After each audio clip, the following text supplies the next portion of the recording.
Merci aussi donc d'être aussi nombreux pour notre conférence qu'on a souhaité nommer l'UX Designer, ce cheval de Troie. L'idée, c'est de vous expliquer un certain nombre de choses sur la façon dont on infiltre nos organisations. Donc c'est parti, ça va démarrer. On va faire une petite présentation. Je commence parce que j'ai le micro, allez. Donc Aurélia Ramali, je suis dans la région moi depuis 4 ans. Auparavant, j'étais à Paris et j'ai baigné dans l'UX design à la Française des Jeux. Je me suis occupée de quasiment toutes les applications et donc ça a été assez une révélation pour moi de se dire que on peut plus créer des produits digitaux sans positionner l'utilisateur au centre. Sinon, clairement, on se plante. Et ça a été le cas de la première application Euromillions. Je raconte pas l'histoire, mais en tout cas, elle a très bien fonctionné, mais elle répondait pas à des besoins. Donc, ça a été une révélation et je suis arrivée il y a 4 ans au Crédit Agricole Alpes-Provence, à Aix-en-Provence.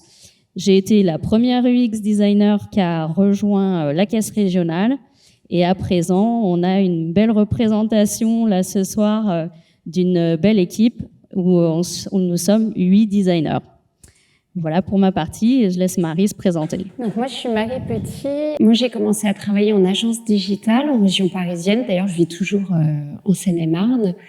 Dans cette agence digitale, pareil, on a commencé à faire des applications mobiles, de la conception de sites d'appli. Et petit à petit, j'ai construit cette expertise du UX design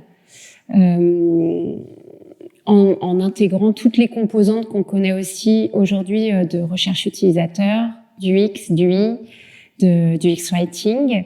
Et j'ai rejoint le Crédit Agricole il y a 5 ans pour amener ces activités du UX design, créer ce chapitre d'expérience utilisateur au Crédit Agricole. Et depuis, j'ai évolué, je fais plein d'autres choses, de la data, du e-commerce, de l'acquisition digitale, toujours un peu de design, mais j'en suis un peu plus loin et donc je suis contente quand j'ai des occasions comme ce soir de retrouver les communautés de designers et de parler de mon sujet préféré, le design. Pourquoi on a voulu parler de ce sujet de l'UX designer cheval de Troie?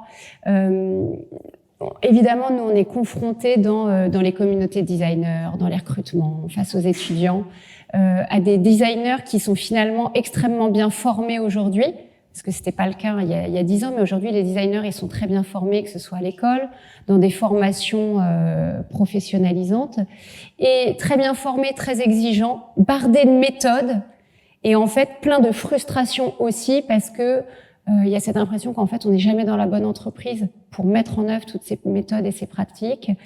C'est des frustrations, on n'a pas le terrain de jeu, on est dans des environnements qui connaissent rien à ce qu'on fait, voire qui sont hostiles. Voilà, donc d'un côté, on voit ça. De l'autre côté, on est confronté aussi à des dirigeants, des managers qui finalement savent pas très bien ce que c'est l'UX design, qui au mieux ont compris les enjeux de l'expérience client. Il faut que la satisfaction client, que le NPS soit bon, mais sans finalement percevoir tout ce que nous on met derrière le design, le pouvoir de transformation, d'évolution aussi qu'amène le design. Donc nous on croit à ça, en tout cas, au pouvoir magique du design et des designers. C'est ça qu'on a envie de transmettre ce soir, et finalement de refaire aussi des ponts et des passerelles entre les designers et leurs entreprises ou leurs organisations. Donc on va vous partager, on a 6 thématiques, surtout beaucoup d'exemples sur chacune, c'est ça qu'on veut vous amener. Et on vous propose de le dérouler d'une traite et d'avoir ensuite un temps d'échange avec vous. Donc le premier thème qu'on veut partager, c'est finalement comment on approche son codir, son comex, vous l'appelez comme vous voulez, mais globalement ce groupe de personnes qui dirigent l'entreprise, souvent mâles, blancs, 50 ans, tant mieux si le vôtre il est un peu plus diversifié. Mais en tout cas, ça déjà, pour nous, c'est un premier objet de recherche utilisateur. Et finalement, plutôt que de se plaindre de son codir qui comprend rien, à nous de faire l'effort finalement et d'amener l'empathie nécessaire pour comprendre les motivations, les enjeux, les freins, les frustrations de ces dirigeants. Donc en fait, ça commence par là, et tout le travail qu'on peut avoir d'entretien, d'observation, de faire parler sur un sujet, on peut l'avoir aussi avec notre codir ou nos dirigeants.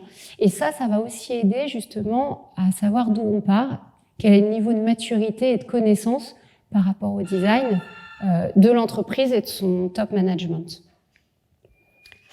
Alors, quelques exemples à partager. Moi, je voulais revenir sur la création du design system du Crédit Agricole. Moi, j'avais ça en tête. J'étais persuadée que c'était évidemment quelque chose dont on avait besoin pour les designers, pour les développeurs, pour gagner du temps, pour faire des choses plus cohérentes. C'était dans mes marottes. En plus, c'était la mode des design systems. Mais en fait, j'avais aucune chance d'y arriver si je me présentais devant mon codir juste avec « j'ai un projet de design system ».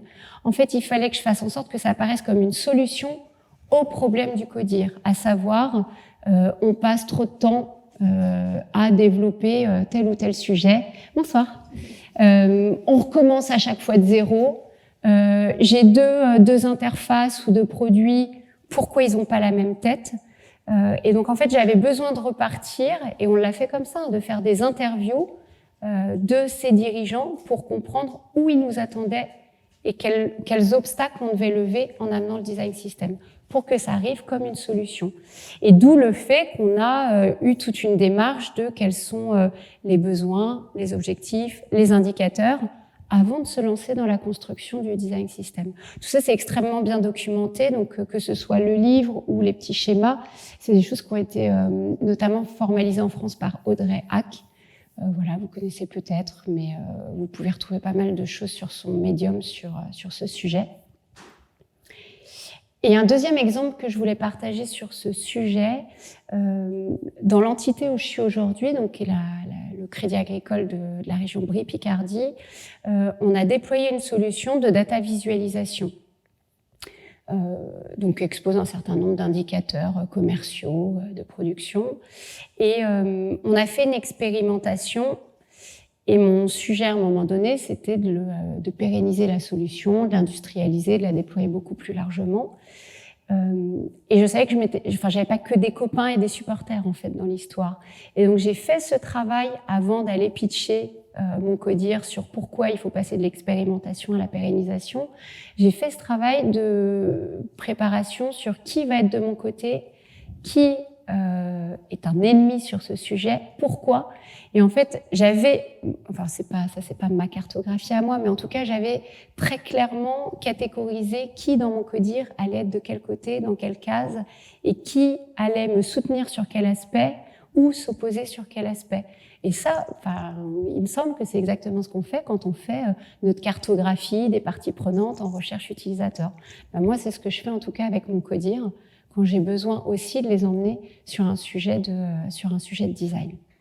Une fois qu'on a compris ce qu'attendent nos dirigeants, ou en tout cas on a identifié un peu qui peuvent être nos alliés et qui sont nos détracteurs, ce qui est intéressant de faire dans un second temps, c'est de descendre d'un cran et cartographier grosso modo l'ensemble de l'entreprise.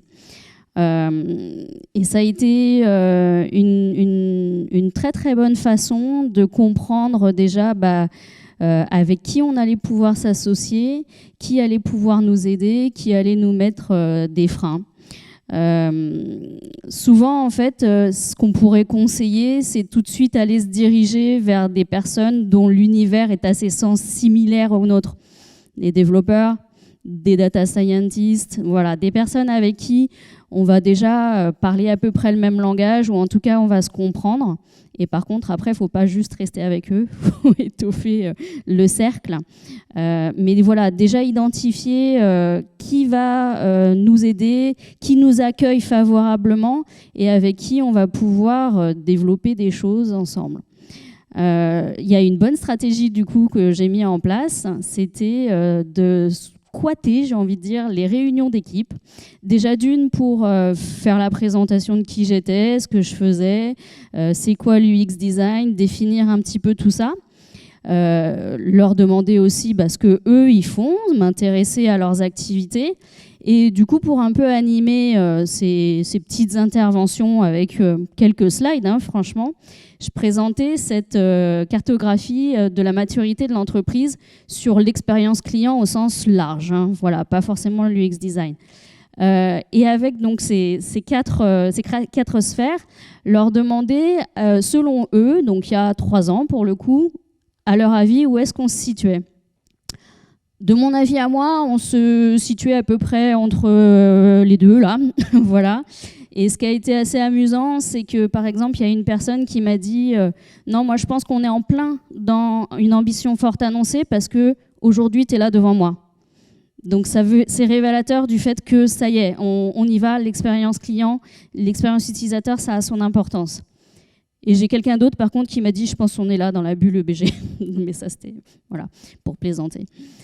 Donc ça a été un bon support qu'on a suivi en plus un peu au fur et à mesure pour voir là où on se situait.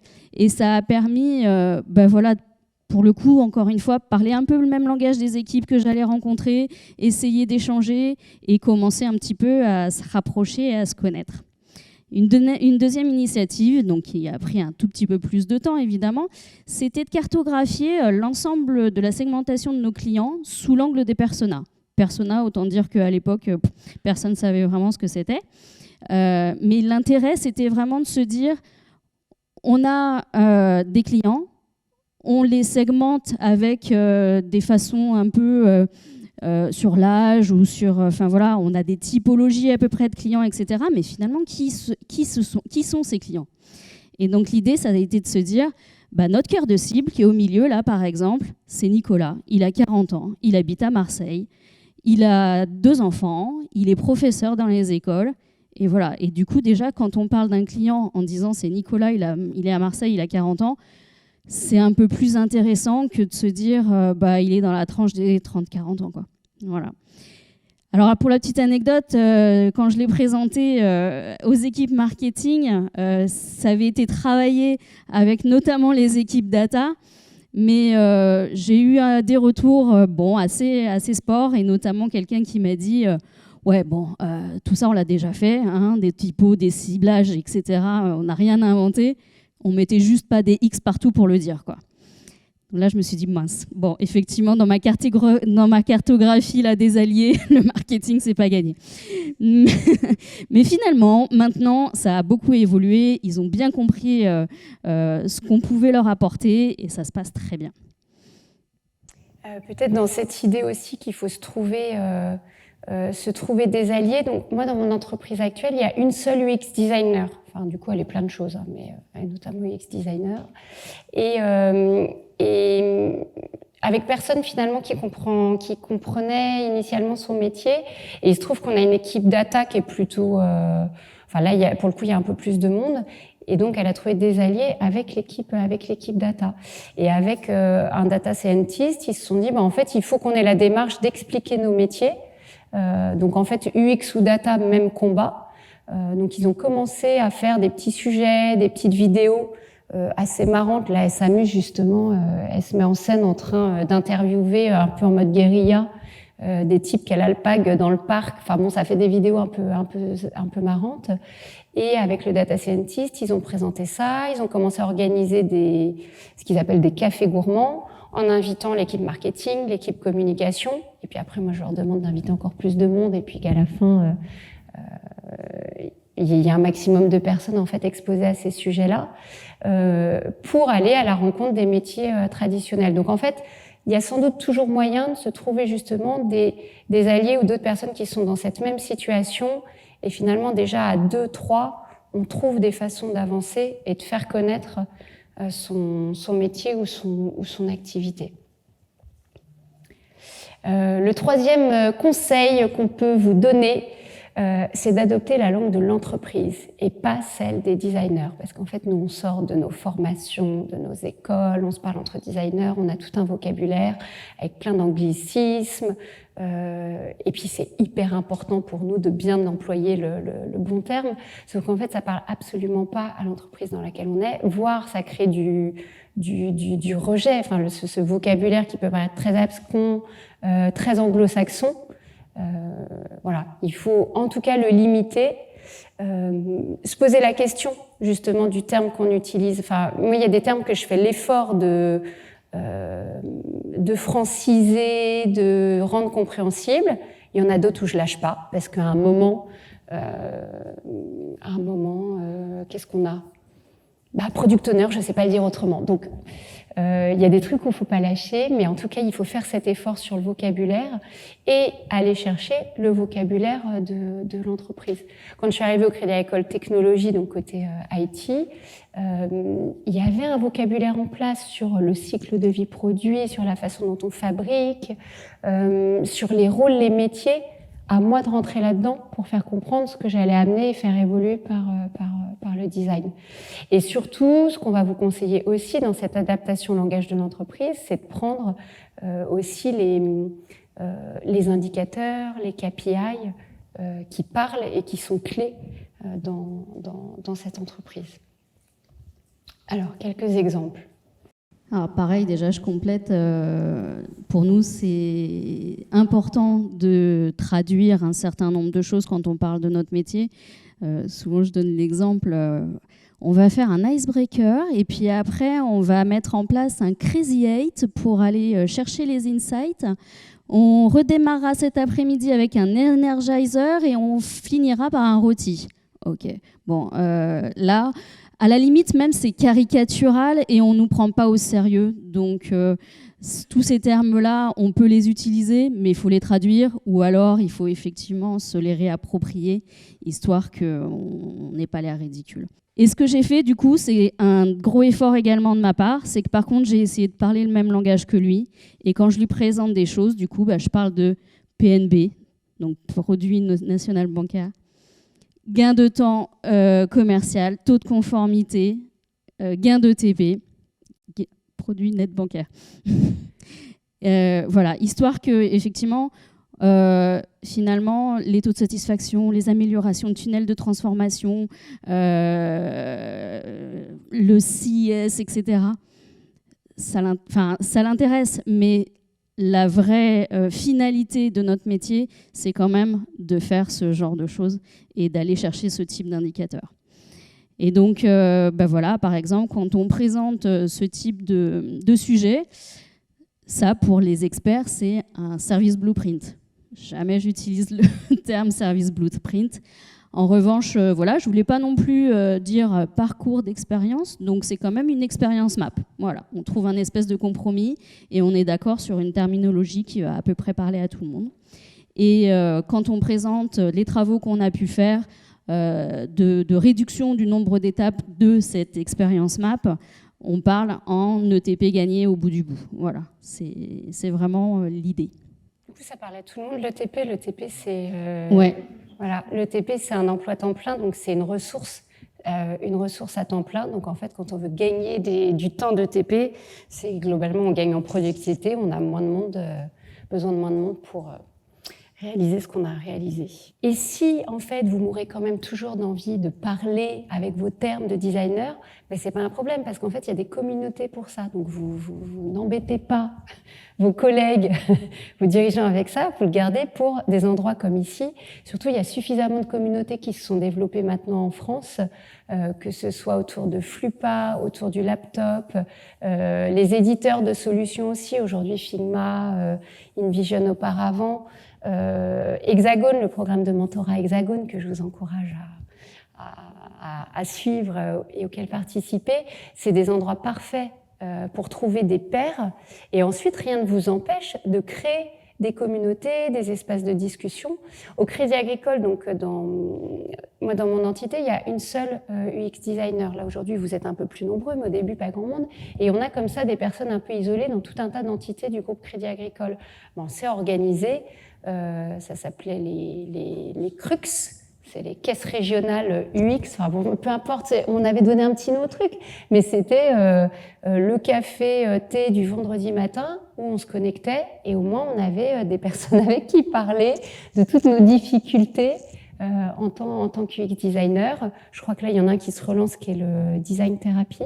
Oui, c'est ça. En 2024, on va ouvrir le designer thérapie, donc un moment où effectivement on pourra jargonner et puis parler le même langage avec différents membres du groupe. Voilà, donc ça, rien ne vous empêche d'aller vers ces communautés ou de les créer vous-même.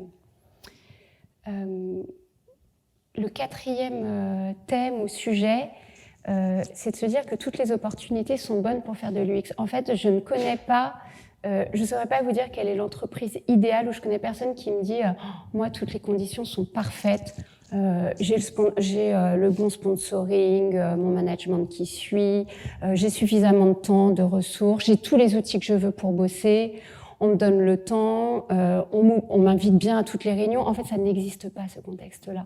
Donc, le sujet, il est de créer soi-même les conditions, les espaces, le temps pour faire le travail qu'on a envie de faire en tant que designer. Moi, je suis persuadée que les contraintes, justement, ça rend plus créatif. De toute façon, ça va avec être designer, c'est aussi avoir cet état d'esprit d'ingéniosité, de débrouillardise, de créativité. Donc, en fait, tous les sujets, déjà, sont des terrains de jeu pour l'UX design.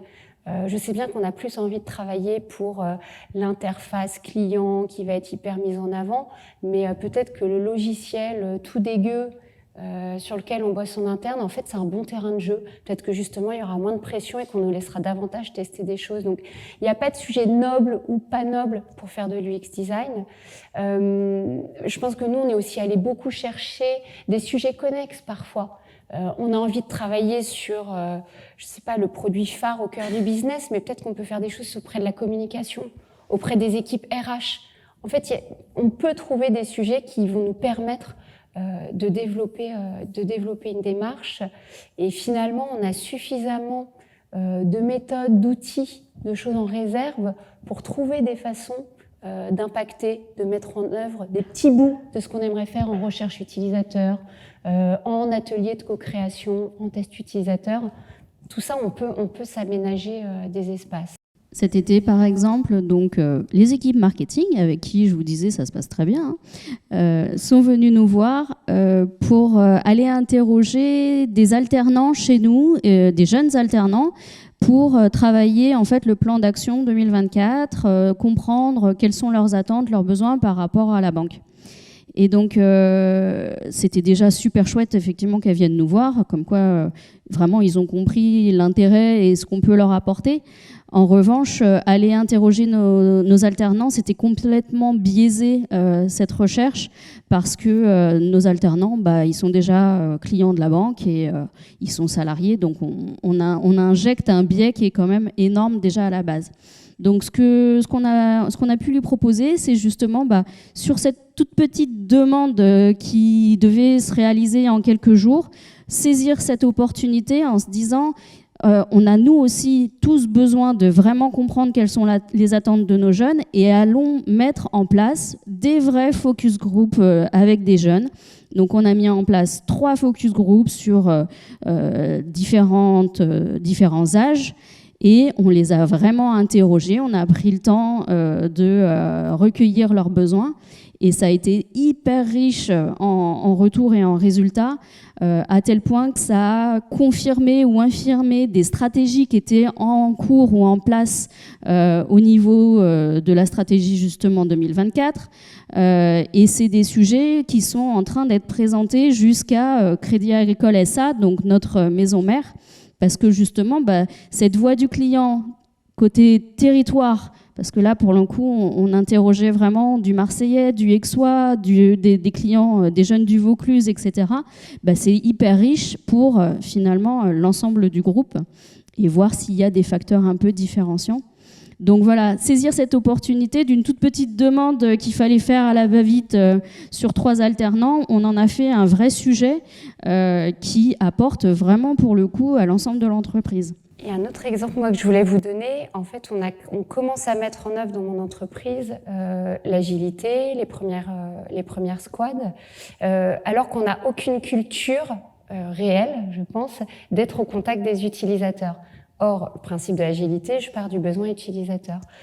Donc, on a créé cette squad qui travaille sur la thématique de l'épargne, en leur disant, vous allez devoir aller au contact des utilisateurs. Oui, mais on ne sait pas comment faire, on n'a jamais fait, par où on commence. Donc nous, nos premiers utilisateurs, déjà, est-ce qu'on livre, c'est notamment pour les conseillers commerciaux qui sont dans les agences bancaires. Et en fait, là aussi, on a trouvé des façons, enfin des choses très simples à faire et sur des laps de temps qui sont courts, hein, parce que la squad, c'est une squad qui livre des itérations toutes les 3 semaines, hein, donc on ne parle pas non plus de mois et de mois pour installer ces méthodes-là. On a profité d'une première réunion commerciale pour faire un appel à volontaires. Donc on explique la démarche, on dit voilà, on va construire des solutions pour vous. Qui est-ce qui serait dispo? Manifestez-vous pour qu'on vous soumette un peu les idées qu'on a. Donc ces personnes-là, effectivement, on les sollicite, on leur envoie des questionnaires par exemple. On va les inviter à nos démos pour qu'ils voient aussi ce qui a été produit. On va un peu plus loin, on leur dit voilà, là on va travailler spécifiquement sur tel type de produits, de besoins, de clientèle. Est-ce qu'on peut venir en observation sur un entretien? Et finalement, c'est toujours cet effet boule de neige. Hein. Déjà au départ, j'en ai que quelques-uns, et puis en fait maintenant j'ai une communauté avec quelques dizaines de conseillers. Et il y a toujours ce côté très débrouille, où en fait j'ai plein de façons très simples de les solliciter. Le canal Teams, finalement on les rajoute aussi, nos conseillers volontaires, à ce canal Teams, et donc en permanence, je peux les ressolliciter. Et finalement, ça y est, elle est là, notre démarche de centré utilisateur. Maintenant, on doit le faire sur les clients. Mais là aussi, je suis persuadée qu'il n'y a pas de vraie limite ou barrière. Il faut commencer des choses assez simples, et en fait, à chaque fois, ça s'amplifie. Et à la fin, on est vraiment dans une démarche centrée sur l'utilisateur. Le 5e point, c'est dans le même ordre d'idée, hein, que de dire qu'on doit s'inscrire dans le langage de l'entreprise, dans les objectifs et les indicateurs de l'entreprise. À la fin, on doit aussi amener des résultats qui sont probants pour l'entreprise. On fait du design d'expérience utilisateur pour améliorer l'expérience utilisateur, mais on le fait quand même in fine pour servir les objectifs, servir la mission de l'entreprise ou de l'organisation pour laquelle on travaille. Donc ça veut dire qu'on doit être présent dans les réunions marketing, dans les réunions business, dans l'atelier de refonte d'un processus métier. C'est là qu'on doit être d'abord pour capter le besoin réel, et c'est là qu'on doit revenir pour présenter les résultats et l'impact de ce qu'on a fait. Donc c'est pas tant imaginer à côté les ateliers design, la séance de restitution, de la recherche utilisateur des designers. C'est comment tout ça s'est intégré et réinjecté dans les sujets métiers, business, au cœur de votre entreprise. Donc ça veut dire aussi qu'on vient présenter nos résultats, les méthodes de comment on s'y est pris pour obtenir ça. On s'en fout, ça n'intéresse que nous, c'est pareil, c'est notre tambouille, c'est notre jargon, c'est nos techniques. La seule chose qui compte, c'est quel résultat. Et aussi, le point important, c'est quelle adoption, quelle adhésion autour de ces résultats. Nous, on estime qu'on a gagné quand il commence à y avoir ça. Et que finalement, c'est plus nous qui sommes tout le temps en train de pousser, mais qu'en fait, c'est d'autres personnes, c'est nos demandeurs métiers qui se sont appropriés les résultats, les sujets, et qui eux-mêmes en font la promotion. Là, ça veut dire qu'on a complètement intégré le truc et qu'on a été là aussi en apport de solutions et de contributions aux résultats de ces équipes. Je reviens à ma squad épargne. Nous, quand on présente des produits d'épargne, des assurances-vie, c'est toujours hyper compliqué. Il y en a pour des pages et des pages, c'est des mentions légales dans tous les sens. Les conseillers nous avaient remonté un besoin très simple, les conseillers nous ont pas remonté le besoin. On a observé, en allant sur des entretiens, que les conseillers font tous des dessins pour expliquer le produit à leurs clients. Donc on s'est dit, en fait, là, on tient quelque chose. Il faut qu'on sache expliquer les produits d'épargne en un schéma très, très simple. Voilà, donc c'est ces petites infographies, un produit, une page. Les conseillers, ils adorent, ils nous en redemandent. C'est eux qui en parlent. Ça s'appelle un croquet-épargne. On lui a donné un nom toujours important de marketer un peu les travaux. Aujourd'hui, ils nous en demandent. Moi, j'ai adoré. Il y a une semaine, on est dans un séminaire avec des managers qui mettent dans leurs objectifs de l'an prochain d'utiliser davantage les croquet-épargne. Enfin, il est rigolo ce vocabulaire dans un environnement bancaire, mais en fait, ça y est, le truc, il est gagné. Il y a une adhésion. La démarche, elle est comprise. À chaque fois, il y aura les designers, la squad qui vont venir comprendre ce dont on a besoin, le retraduire avec ces schémas. Et là aussi, on sent qu'on est pleinement intégré une fois qu'on a obtenu ça. Et je reprends aussi mon exemple d'outil de data visualisation dont je parlais tout à l'heure. Donc déjà, on avait réussi à le passer de l'expérimentation à l'industrialisation.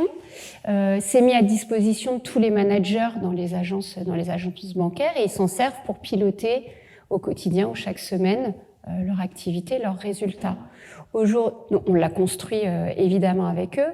Aujourd'hui, ils en sont extrêmement utilisateurs. J'ai remis la stat, c'est 88% d'entre eux qui se connectent très régulièrement, qui sont utilisateurs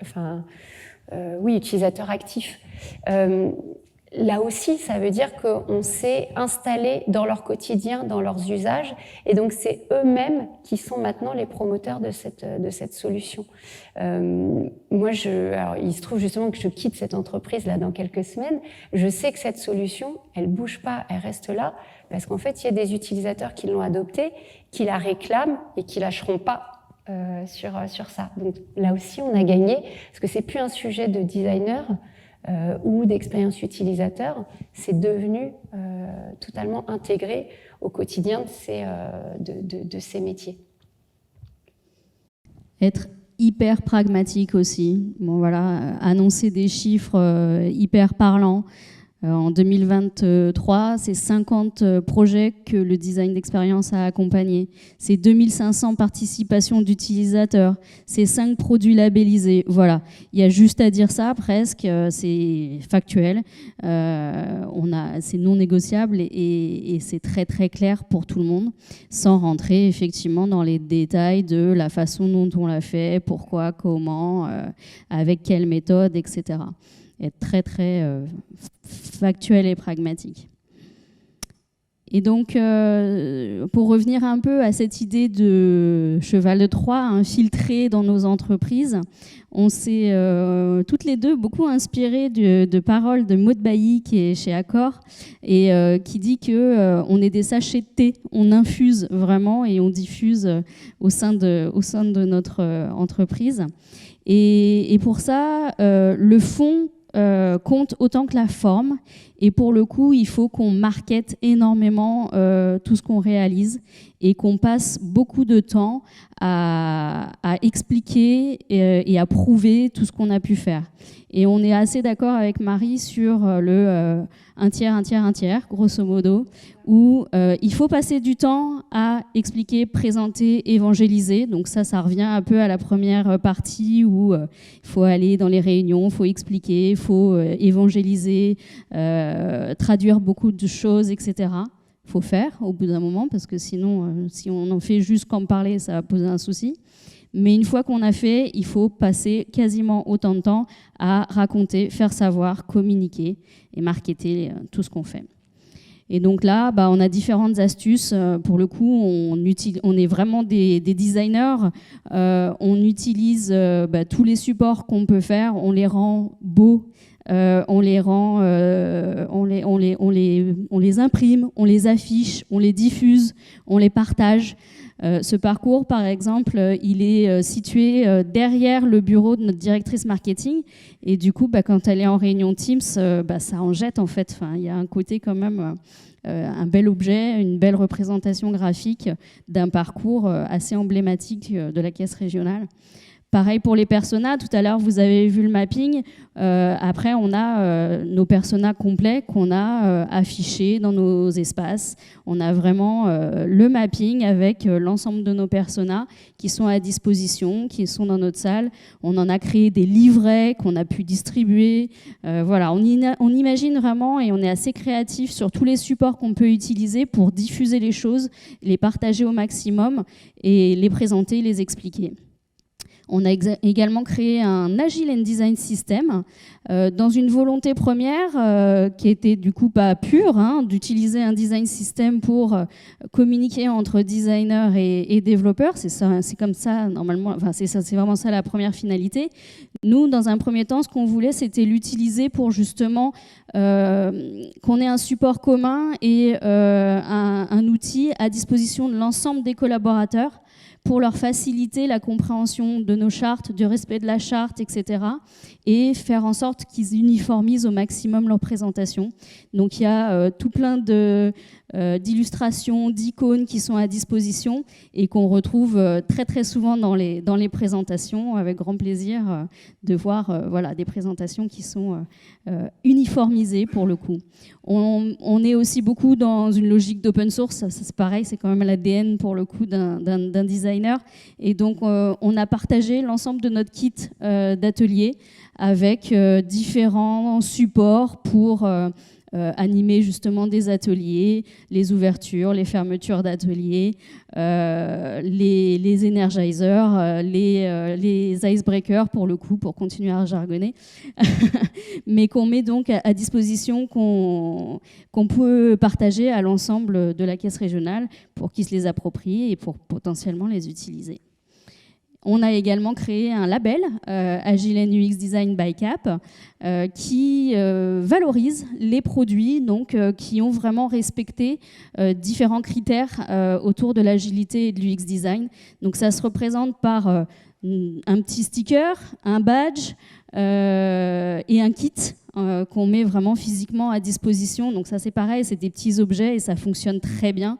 Et on sait qu'on a différents product owners là pour le coup qui sont à la recherche de la labellisation sur certains de leurs sujets parce que bah, voilà, c'est assez valorisant d'être récompensé et d'obtenir ce label. Donc voilà, vraiment marketer tout ce qu'on fait et faire en sorte d'utiliser tous nos atouts de designer pour le coup, pour faire des choses belles et des choses transmissibles. Ça me fait repenser le sticker à une anecdote qui n'est pas dans la presse, mais quand je suis arrivée au Crédit Agricole pour créer l'activité design UX, donc les UX designers, c'est toujours lié aux licornes. Enfin, bon, donc j'avais commandé des stickers licornes. Oui, je me souviens. Et donc, en fait, j'ai commencé à en coller sur les ordi de tous les designers et les gens en demandaient. Et en fait, quand je suis repartie, je pense qu'il n'y avait pas un manager dans l'entreprise qui n'avait pas son sticker licorne sur son ordinateur. Et ça, c'était une façon de mettre l'empreinte du design. Et il y avait une espèce d'adhésion, de hype aussi qui se crée autour de ça, donc voilà, sous-estimez pas l'importance des stickers. On a créé des stickers pour les squads, et alors dès qu'il y a une nouvelle squad qui se crée, c'est presque la première chose qu'on nous demande. Il nous faut notre logo, il nous faut nos stickers, et il y a une vraie fierté d'appartenance en fait de la part des membres de la squad. Ils veulent leur sticker, ils le mettent sur leur ordinateur, et ça fonctionne, mais à tous les coups, c'est assez impressionnant. Et l'importance du marketing, on peut la pousser assez loin. Moi, je reviens à mon design system. On voulait lui donner un nom, on voulait lui donner une identité. Donc, le design system du Crédit Agricole, il s'appelle Muesli. Il y a une histoire, il y a tout un pitch derrière ça que j'adore raconter. Crédit Agricole, on a quand même des origines agricoles, effectivement. Donc, c'est ces céréales qu'on voit. Et puis, les céréales, le matin, on les mélange, on se fait un bol de muesli. Et en fait, c'est le muesli qu'on prend pour bien démarrer la journée, pour bien démarrer son projet. Donc, en fait, on a besoin du design system pour bien démarrer son projet. Et donc, ça s'appelle muesli avec ses déclinaisons granola, crunchy. Et le jour où j'ai entendu quelqu'un dire est-ce que ce composant, est-ce qu'il faut qu'on le mueslise ? C'est-à-dire, ça voulait dire qu'on le rentre dans le design system, de la même façon qu'on dit googliser, ça veut dire là aussi qu'il y avait quelque chose d'intégré sur le rôle, la fonction d'un design system. Et toujours dans cette idée de l'importance du visuel, de l'affiche, du matériau, derrière l'application mobile MaBank, il y a des grands principes d'expérience qui ont été travaillés par l'équipe de design. Ces principes, ils ont été mis sous la forme d'affiches, ils sont affichés dans les couloirs. Et c'est aussi des façons, quand on travaille sur les projets, de relever la tête et de se souvenir toujours des grands principes aussi qu'on avait posés pour le produit sur lequel on travaille. On peut dire qu'on a gagné la partie quand récemment l'équipe juridique est venue nous voir pour mettre en place un atelier pour aller vraiment chercher les besoins et les attentes de collaborateurs. Voilà, c'est pas caricatural, mais le juridique qui a compris effectivement l'intérêt d'être centré utilisateur et de faire appel à nous pour les aider à aller chercher des insights. Quand un développeur vient nous voir au tout début de son projet, je pense que ça on l'a tous vécu, le développeur qui arrive et qui nous dit « tu peux me mettre une petite touche du X s'il te plaît ?» Donc là, voilà, on a fait du chemin aussi avec nos équipes de la Digital Factory. Ils ont bien compris effectivement l'intérêt et le gain de temps que ça pouvait être et le bénéfice de travailler avec des UX designers. Donc voilà, quand ils viennent nous voir dès le début, c'est quand même une vraie victoire. Et quand notre dirigeant nous dit qu'on démarrera plus un seul processus sans mettre les designers dans la boucle. Et du coup, il nous a fait une petite vidéo, témoignage qu'on va vous diffuser, qui nous raconte pourquoi, selon lui, c'est important le design.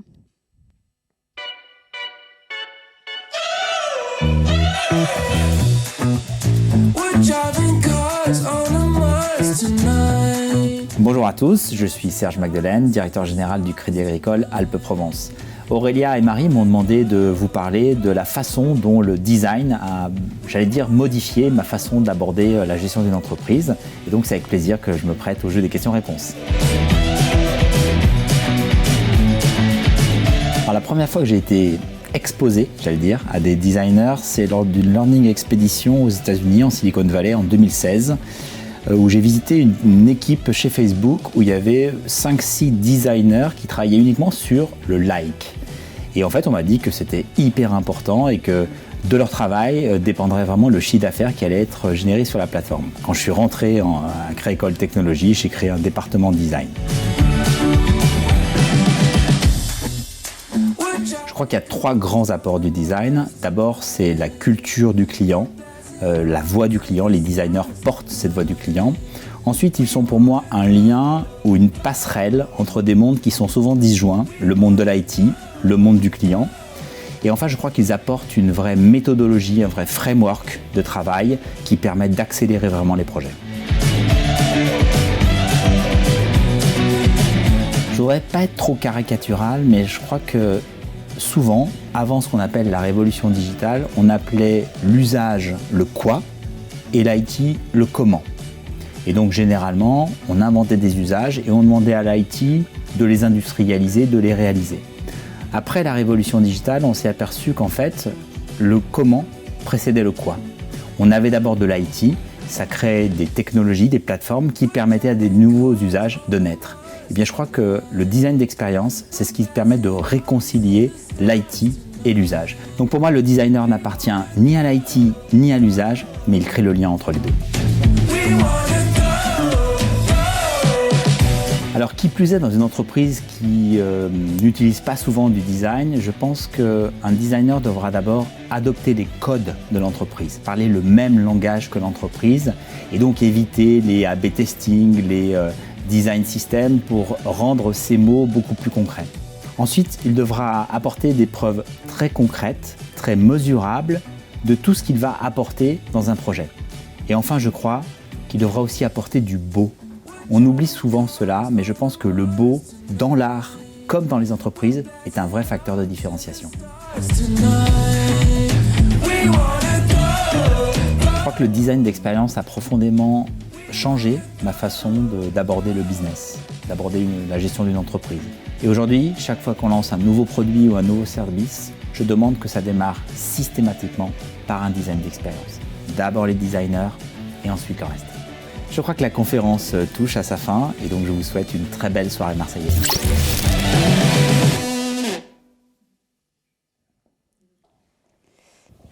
Bon, du coup, celui-là de patron, on rêve tous de l'avoir, hein, celui qui dit ça, mais pour autant, il n'aurait pas dit tout ça il y a 5 ans ou il y a 3 ans. C'est-à-dire, c'est aussi parce que on a fait tout ce travail d'évangélisation, de diffusion de l'UX Design, qu'il en parle aussi de cette façon-là aujourd'hui. Et après, c'est pas pour autant que qu'on sera pas à nouveau challengé et que la partie est totalement gagnée. En fait, c'est quand même un éternel combat. Les promoteurs, les détracteurs, ça bouge. Il y a en permanence de nouvelles problématiques. Donc, de toute façon, on sera à nouveau challengé et confronté à ces problématiques d'évangélisation. Après, nous, le message qu'on voulait vous faire passer, c'est qu'on reste fondamentalement optimiste sur ça. On sait qu'il y a ce pouvoir magique du design, qu'en plus on est tombé là-dedans depuis qu'on est toute petite. C'est cette maladie incurable acquise. Et donc ça, il faut que ça reste cette capacité de design, que ça reste votre force. Et c'est cette force et cette magie des designers qu'on voulait remettre en avant ce soir. Et donc vous passez tous ces messages d'optimisme pour embarquer et transformer vos entreprises. Merci beaucoup.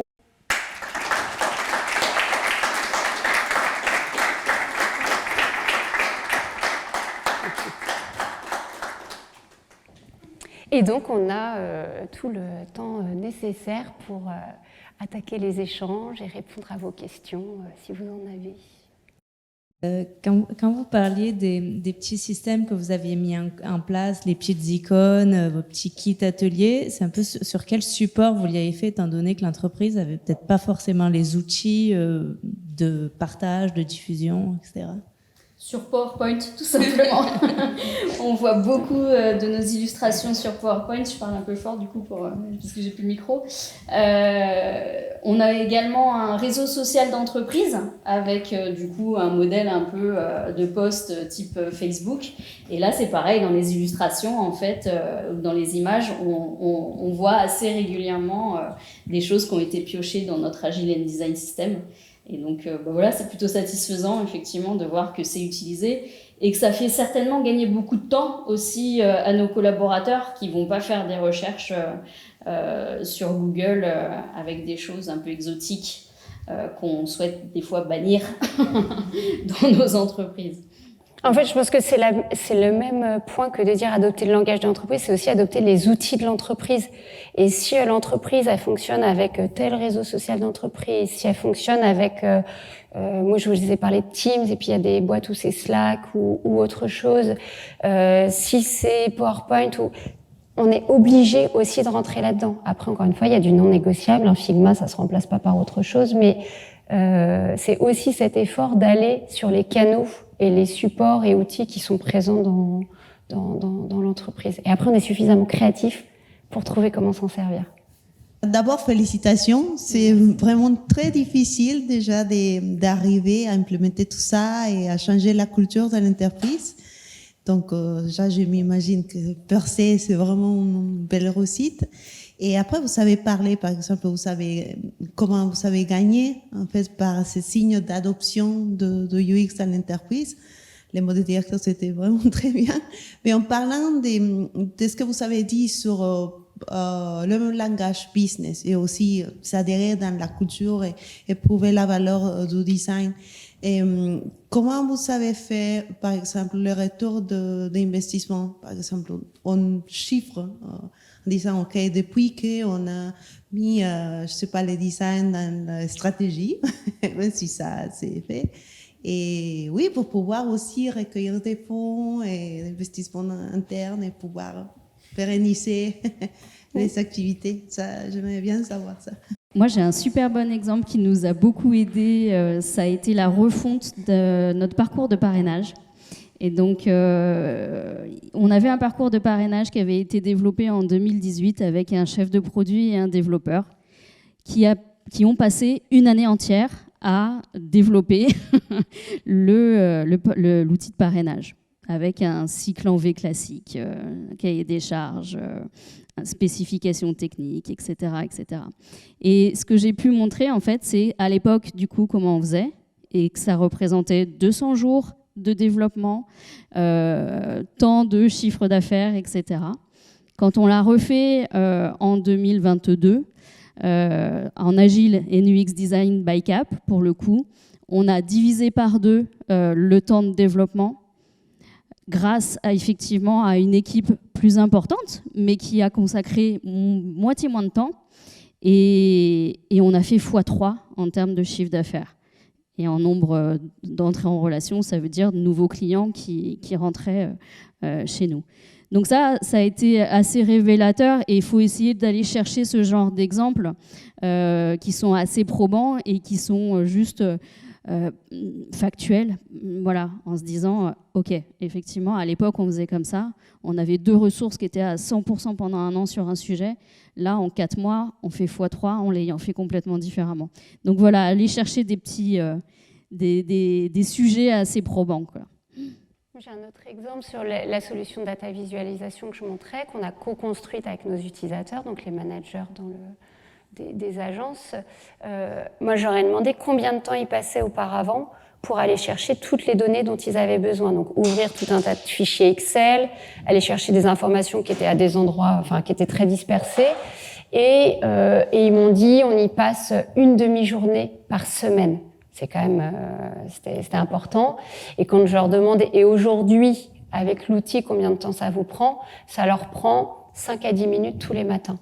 Donc, en fait, le gain de temps, il est tellement important, fois quelques centaines de managers, que la démonstration, elle est faite. Mais c'est pour ça qu'on revenait sur ces indicateurs qui sont soit l'impact vraiment direct sur le business, le chiffre d'affaires, soit ces gains de temps, ces gains de productivité. Voilà, c'est ces indicateurs-là qu'il faut aller chercher pour essayer de tendre vers cette notion de ROI qu'on nous demande souvent et qu'on on se sent assez démunis en fait au début pour calculer ça. Si j'avais juste dit qu'on a amélioré le taux de satisfaction, que nos collaborateurs et nos clients sont beaucoup plus contents, bon, ok, on est content, mais c'est voilà. Là, effectivement, j'ai su aller chercher les bons KPI et être hyper clair sur le gain qu'on apporte. Plus la personne est haut placée, plus ça fait mouche.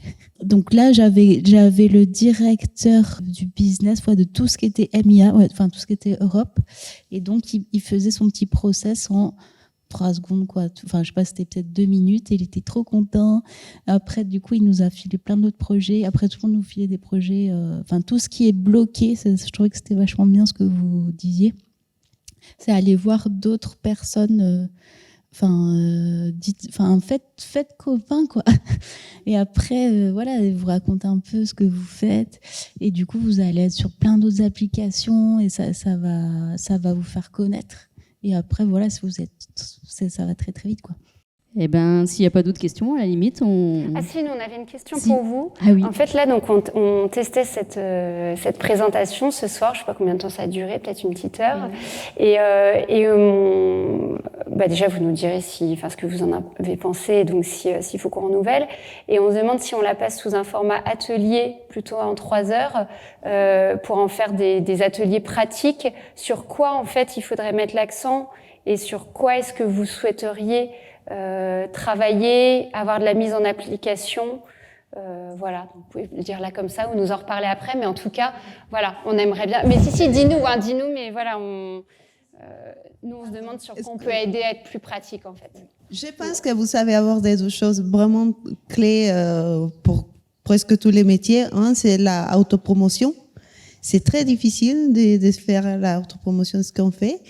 Et je suis dans une situation aujourd'hui au travail où je cherche des alliés pour structurer, rentrer dans les stratégies de design, essayer de faire un peu bouger les lignes. Donc, du coup, je me trouve que ces sujets de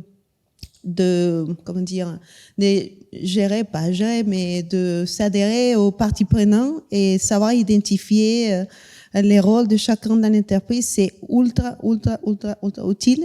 Même quand on fait des sales, par exemple, on doit faire le même exercice. Et je pense que ça vaudrait le coup, surtout pour les designers plus juniors, d'avoir cette expérience-là. Parce que finalement, on fait un métier déjà des gens, en fait. On travaille pour des gens, sur les gens, pour les gens. Et comprendre son écosystème, c'est la base même de la méthodologie qu'on utilise. Donc, moi, je proposerais ça. Et j'irais bien content si on m'invite à le faire avec vous. Il y a des petites trames de questionnaires à faire aussi sur comment on interviewe en fait nos parties prenantes.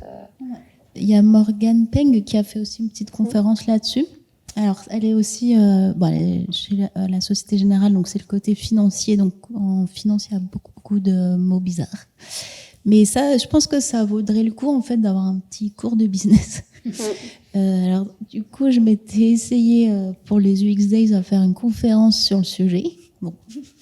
Mais en fait, c'est pas si facile. C'est-à-dire que c'est vraiment essayer de comprendre comment marche l'entreprise. Ça, je pense que c'est un truc un peu de base.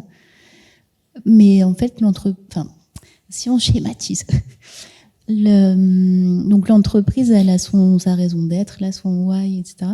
Mais voilà, au début, elle se crée, mais après, il y a énormément de projets. Plus il y a de monde, plus il y a une complexité qui se crée. Ensuite, il y a plein de projets. Donc après, il y a des gens qui travaillent sur plein de projets en même temps. Donc je veux dire, c'est hyper compliqué, quoi. Et après, par-dessus tout ça, vous avez les crises, les Covid, tous les changements sociaux, comportementaux, les générations Z. Faites chier. Voilà, il y a plein de choses qui déglinguent l'entreprise en permanence, qui agressent, qui mettent en pression interne et externe. Et nous, on est là pour résoudre tous ces problèmes et que ça se voit pas, en fait, surtout. Parce que nous, on travaille sur le produit, donc c'est la partie émergée de l'iceberg. Et du coup, mais en fait, nous, on est en pression permanente de tout le monde. Et parce que, en fait, nous, on va faire en sorte que l'entreprise se porte bien, en tout cas de l'extérieur. Mais c'est pas possible. En fait, c'est un vrai chaos, l'entreprise. Mais c'est intéressant. Mais il faut en prendre conscience, quoi. C'est-à-dire qu'il faut savoir que, je pense qu'il faut le dire, en fait. C'est comme la vie, quoi. C'est difficile. Non, mais voilà. Il y a des choses qu'il faut savoir dans la vie. Et une entreprise, c'est un chaos complet. Et en fait, c'est juste bien, genre quand t'as l'idée, quoi. Quand t'as l'idée de ton entreprise. Et après, tu mets le doigt dans l'engrenage. Bref. Donc, je pense que ça serait intéressant qu'on fasse une petite intro sur le fonctionnement de l'entreprise qui ne se base que sur les revenus. C'est vraiment que ça. Ça, c'est très dur moi, j'ai appris ça cette année. Donc, au bout de 12 ans de gestion d'entreprise, de direction d'entreprise. Donc, c'est pour vous dire que on peut faire abstraction, mais quand il y a des crises, etc., en fait, il y a des choses à savoir. Et là, c'est les métiers qui vous apprennent, en fait, que, il faut que ça rentre, il y a des ETP. Oui, on peut pas faire l'impasse sur les logiques et les ressorts business, et voilà, c'est ça qu'on doit. Est-ce qu'il y a d'autres questions ou des remarques? Après, on peut, les pizzas vont arriver bientôt. Et sinon, il y a des choses à voir, évidemment. Très bien. Allez. Merci. Merci.